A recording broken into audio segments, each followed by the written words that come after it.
When an organization is working diligently to have accountability as part of its culture, accountability is not just a top-down strategy. It's also not a negative thing.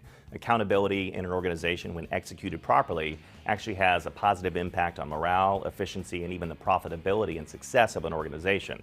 But again, it's not just about leaders holding their team members and subordinates accountable. In a really, truly accountable organization that is successful, they have a culture of upward management and upward leadership. Just like in the SEAL teams, it's a bit of a misconception. You think in the military it's always top-down command and control leadership mechanisms.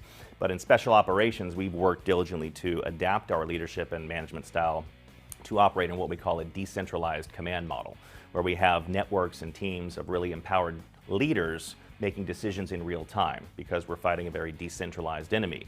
But part of that culture is very transparent feedback and communication up the chain of command. So for example, after every real-world mission, every training scenario, we perform what's called an after-action review. In the business world, we might call that a post-mortem.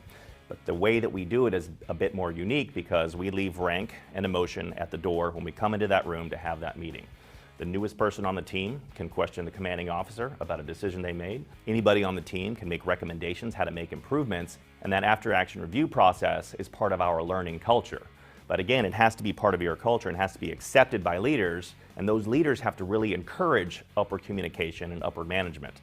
In my last company, one of our core values or guiding principles was everyone has a voice. And I had to live that value every single day in asking team members, regardless of their rank or tenure, about how I can improve as their leader. What can I do to make your job easier? What can I do to make this work environment better? And being accepting of that feedback and actually applying that feedback and making improvements. Trust is an extremely important component of an organizational culture today, now more than ever. And trust is often a cultural factor that is overlooked or not properly managed and measured. But it has an impact, for better or worse, on the financial health of an organization. And the two areas that trust affects most in any company are productivity and engagement.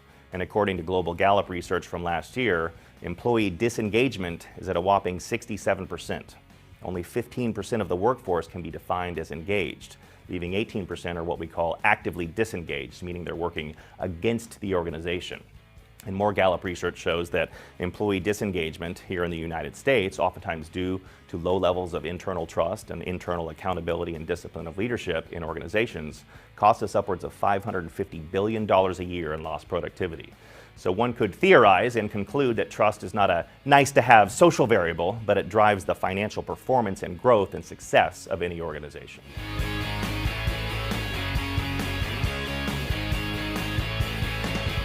BizToks.